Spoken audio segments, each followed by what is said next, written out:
Ezekiel 5-ാം അധ്യായം 1 മുതൽ 17 വരെയുള്ള തിരുവചനങ്ങൾ. മനുഷ്യപുത്ര, നീ മൂർച്ചയുള്ള ഒരു വാളെടുക്കുക. അതൊരു ക്ഷൗരക്കത്തിയായി ഉപയോഗിച്ച് നിന്റെ തലയും താടിയും വടിക്കുക. എന്നിട്ട് ഒരു തുലാസെടുത്ത് രോമം തൂക്കി വിഭജിക്കുക.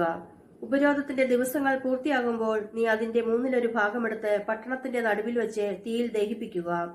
1/3 ഭാഗം വാളുകൊണ്ട് അരിഞ്ഞുകൊണ്ട് പട്ടണത്തിന് ചുറ്റും നടക്കുക. 1/3 നീ കാറ്റിൽ പറത്തണം. ഊരിയ വാളുമായി ഞാൻ അവയെ പിന്തുടരും. അവയിൽ നിന്ന് ഏതാനും എടുത്ത് നിന്റെ മേലങ്കിയുടെ വിളുമ്പിൽ കെട്ടിവയ്ക്കുക.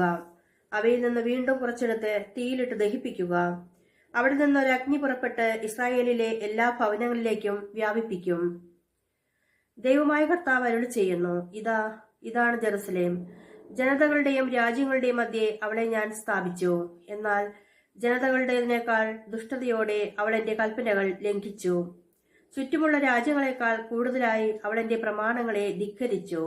അവൾ എന്റെ കൽപ്പനകൾ നിരസിച്ചു. അവയ്ക്ക് അനുസൃതമായി അവൾ പ്രവർത്തിച്ചില്ല.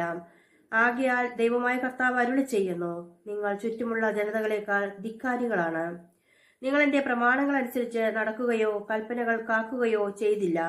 ചുറ്റുമുള്ള ജനതകളുടെ നിയമങ്ങൾ പോലും നിങ്ങൾ അനുസരിച്ചില്ല. ദൈവമായ കർത്താവ് അരുളി ചെയ്യുന്നു, ഞാൻ തന്നെ നിനക്കെതിരായിരിക്കുന്നു. ജനതകളുടെ മുമ്പിൽ വെച്ച് നിന്റെ മേൽ എന്റെ വിധി ഞാൻ നടപ്പിലാക്കും. ഞാൻ ഒരിക്കലും ചെയ്തിട്ടില്ലാത്തതും ഇനി ഒരിക്കലും ചെയ്യുകയില്ലാത്തതുമായ കാര്യങ്ങൾ നിന്റെ മ്ലേച്ഛതകൾ നിമിത്തം നിനക്കെതിരായി ഞാൻ ചെയ്യും. നിന്റെ മധ്യേ പിതാക്കന്മാർ പുത്രന്മാരെയും പുത്രന്മാർ പിതാക്കന്മാരെയും ഭക്ഷിക്കും. നിന്റെ മേൽ ഞാൻ ന്യായവിധി നടപ്പിലാക്കും.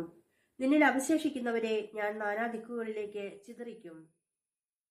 ആകയാൽ ദൈവമായ കർത്താവ് അരുളി ചെയ്യുന്നു, മ്ലേച്ഛതകളും ദുഷ്പ്രവൃത്തികളും കൊണ്ട് എന്റെ വിശുദ്ധ സ്ഥലം നീ മലിനമാക്കിയതിനാൽ ഞാനാണേ നിന്നെ ഞാൻ വെട്ടിവീഴ്ത്തും. ഞാൻ നിന്നെ വെറുതെ വിടുകയില്ല. ഞാൻ കരുണ കാണിക്കുകയില്ല. നിന്റെ 1/3 ഭാഗം നിന്റെ മധ്യേ തന്നെ പകർച്ചവ്യാധികൾ കൊണ്ടും പട്ടിണി കൊണ്ടും ചത്തൊടുങ്ങും. 1/3 ഭാഗം നിന്റെ ചുറ്റും വാളാൽ നശിക്കും. 1/3 ഭാഗത്തെ നാനാദിക്കുകളിലേക്കും ഞാൻ ചിതറിക്കും. ഊരിയ വാളുമായി ഞാൻ അവരെ അനുധാവനം ചെയ്യും. അങ്ങനെ എന്റെ കോപം എരിഞ്ഞടങ്ങും. എന്റെ ക്രോധം അവരുടെ മേൽ ചൊരിഞ്ഞ് ഞാൻ തൃപ്തനാകും. എന്റെ ക്രോധം ഞാൻ അവർക്കെതിരെ പ്രയോഗിച്ചു കഴിയുമ്പോൾ ഞാനാണ് കർത്താവെന്നും അസഹിഷ്ണുതയോടെയാണ് ഞാൻ സംസാരിച്ചതെന്നും അവർ അറിയും. നിനക്ക് ചുറ്റുമുള്ള ജനതകളുടെ ഇടയിലും കടന്നു പോകുന്നവരുടെ മുമ്പിലും നിന്നെ ഞാൻ അവമാനത്തിനും പരിഹാസത്തിനും പാത്രമാക്കും. ഞാൻ കോപത്തോടും അമർഷത്തോടും കഠിന ശിക്ഷകളോടും കൂടെ നിന്റെ മേൽ ന്യായവിധി നടത്തുമ്പോൾ നീ ചുറ്റുമുള്ള ജനതകൾക്ക് നിന്ദാപാത്രവും പരിഹാസ വിഷയവും താക്കീതും ഭയകാരണവുമായിരിക്കും.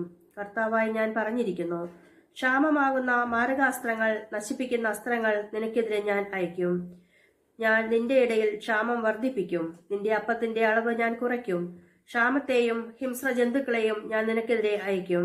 അവ നിന്റെ സന്താനങ്ങളെയെല്ലാം അപഹരിക്കും.